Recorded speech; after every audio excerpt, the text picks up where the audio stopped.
نحمده ونصلي على رسوله الكريم أما بعد فأعوذ بالله من الشيطان الرجيم بسم الله الرحمن الرحيم قال تبارك وتعالى في كلامه المجيد وفرقانه الحميد أعوذ بالله من الشيطان الرجيم بسم الله الرحمن الرحيم إن الدين عند الله الإسلام صدق الله العظيم وقال رسول الله صلى الله عليه وسلم إن الإسلام بدأ غريبا وسيعود غريبا فطوبى للغرباء أو كما قال النبي عليه الصلاة والسلام অধ্যকারে আয়োজিত আজকের এই পুরস্কার বিতরণী অনুষ্ঠান ও পাগড়ি প্রদান অনুষ্ঠানে আমার প্রাণপ্রিয় আসাদুদ্দাহ-ই-কেরাম ও মেহমানবৃন্দ, দূর দূরান্ত থেকে আগত আমার আলেম পিপাসু ছাত্র ভাইয়েরা সকলকে আমার অন্তরের অন্তঃস্থল থেকে জানাই আন্তরিক মোবারকবাদ ও শুভেচ্ছা। সম্মানিত উপস্থিতি, আজকে আমার বক্তব্যের আলোচ্য বিষয় হচ্ছে বর্তমান পরিস্থিতিতে কওমি মাদ্রাসার প্রয়োজনীয়তা। এদিন আমি সংক্ষিপ্তভাবে কিছু আলোচনা করব। আমার তাওফীক ইল্লা বিল্লাহ।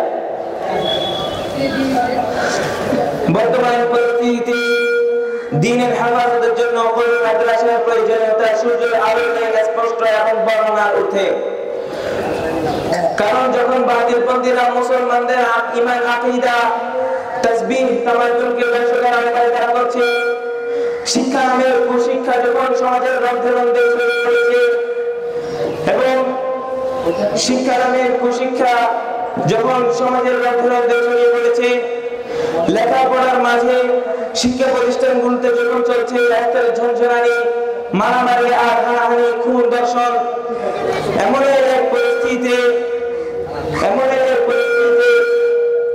কওমি মাদ্রাসা প্রয়োজনীয়তা অনেক বেশি। সম্মানিত উপস্থিতি, কওমি মাদ্রাসা জাতিকে চরিত্রবান সুনাগরিকের সবক শিক্ষা দেয়।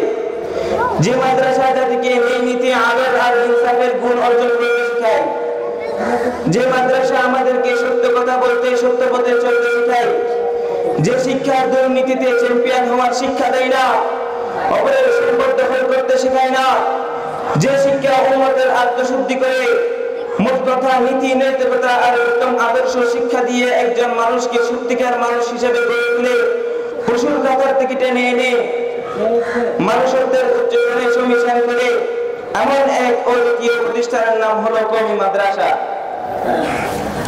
সম্মানিত উপস্থিতি, সুতরাং কওমি মাদ্রাসার লক্ষ্য হলো মানুষকে গুমরাহির পথ থেকে হেদায়েতের পথে পরিচালিত করা এবং আল্লাহ বলা মানুষগুলোকে আল্লাহর সাথে সম্পর্ক জুড়ে দেয় হলো কওমি মাদ্রাসার লক্ষ্য উদ্দেশ্য। সম্মানিত সুধী, কওমি মাদ্রাসা শুধু একটি নাম নয়, বরং তা হচ্ছে একটি ইতিহাস, একটি বিপ্লব, একটি চেতনা। ভারতের উত্তর প্রদেশের সাহারানপুর জেলার দেওবন্দ নামক এলাকায় 7টা মসজিদের প্রাঙ্গণে ঐতিহাসিক ডালিম গাছের নিচে হয় এর সূচনা। এর শিক্ষার্থীরা শিক্ষা, সংস্কৃতি, আত্মশুদ্ধি থেকে উম্মতকে সংশোধন করে চিরসুখ জান্নাতের পথ দেখায়। বন্ধুরা আমার, আমরা জানি আমাদের মনোনীত ধর্ম হলো একমাত্র ইসলাম। আল্লাহর মনোনীত ধর্ম হলো একমাত্র ইসলাম। কারণ পবিত্র কালামে শরীফে আল্লাহ তাআলা ইরশাদ করেন, ইন্নাদ দীনা ইনদাল্লাহিল ইসলাম। আল্লাহর কাছে একমাত্র মনোনীত ধর্ম হলো ইসলাম। আর ইসলাম ধর্মের যাবতীয় বিষয় কওমি মাদ্রাসায় শিক্ষা দেওয়া হয়। কওমি মাদ্রাসা জাতিকে ইলম ও আমলের প্রশিক্ষণ দেয়। ইলম তলবকারীরা উম্মতকে ব্যক্তিগত জীবন, পারিবারিক জীবন ও আন্তর্জাতিক পর্যায়ে বিভিন্ন বিপদাপদ সম্পর্কে অবগত করে। প্রিয় সুধী, উপরোক্ত আলোচনা দ্বারা আমাদের সামনে স্পষ্টভাবে প্রতীয়মান হয়েছে দ্বীনের হেফাজতের জন্য এবং মানুষকে জাহান্নামের থেকে মুক্তির জন্য কওমি মাদ্রাসার শিক্ষা ব্যবস্থার কোনো বিকল্প নেই। তাই আসুন পাড়ায় পাড়ায়, মহল্লায় মহল্লায় কওমি মাদ্রাসার দুর্গ কায়েম করি এবং কওমি মাদ্রাসা থেকে সুশিক্ষা গ্রহণ করে আমাদের চিরস্থায়ী সফলতা অর্জন করি। আল্লাহ আমাদেরকে তৌফিক দান করুন, আমিন। আমি এই বলে আমার বক্তব্য শেষ করছি। ওয়া আখিরু দাওয়ানা আলহামদুলিল্লাহি রাব্বিল আলামিন। আসসালামু আলাইকুম ওয়া